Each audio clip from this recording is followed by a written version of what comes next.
Soybean, धान, कपाशी, तूर या खरेदी केंद्रांवरील भ्रष्टाचाराचा मुद्दा सुद्धा विधानसभेमध्ये मांडला गेला। खरेदी केंद्रांच्या संचालकांच्या संगनमतानं भ्रष्टाचार आणि शेतकऱ्यांची फसवणूक होते। भाजप आमदार रणधीर सावरकर यांनी विधानसभेमध्ये हा आरोप केला। सोयाबीन, कापूस, तूर खरेदीमध्ये मोठा भ्रष्टाचार होतोय असा आरोप नाना पटोले यांनी केलेला आहे। खरेदी केंद्रावरील भ्रष्टाचार आणि शेतकरी फसवणुकीची तक्रार आल्यास कडक कारवाई करणार असं उत्तर यावर पणन मंत्री जयकुमार रावल यांनी दिले। संचालकांच्या म्हणण्यावर खरेदी केंद्र अलॉट करतात आणि तिथं सारा भ्रष्टाचार आहे आणि म्हणून याच्याविषयी पुढच्या आठवड्यात आपण आपल्या दालनात बैठक घेणार काय हा माझा एक प्रश्न। आणि या मंत्रालयात दलाली करणारे हे दलाल सर्व क्षेत्रात शिरून राहिले, या दलालांची SIT चौकशी करणार काय? आणि तिसरं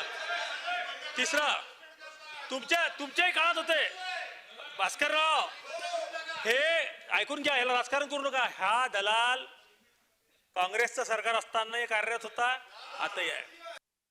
सोयाबीन खरेदी करतो, कापूस खरेदी करतो, तूर करतो, धान खरेदी करतो।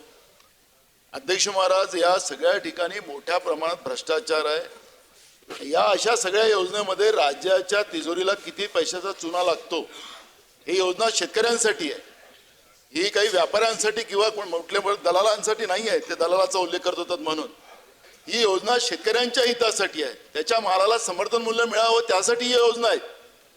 पण हे मधले दलाल आणि मग मंत्रालयातही दलाल बसले आहेत का, हा पण प्रश्न या निमित्तानं उभा होतोय।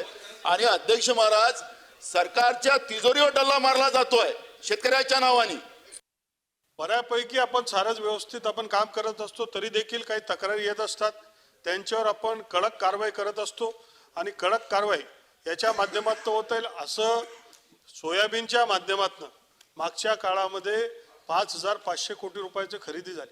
कधी कधी तर आम्हाला राज्य सरकारमध्येच माहीत पडत नाही की केंद्रामधनं नाफेडवाल्यांनी कुठली एजन्सी नेमली आणि कुठलं काय चाललंय।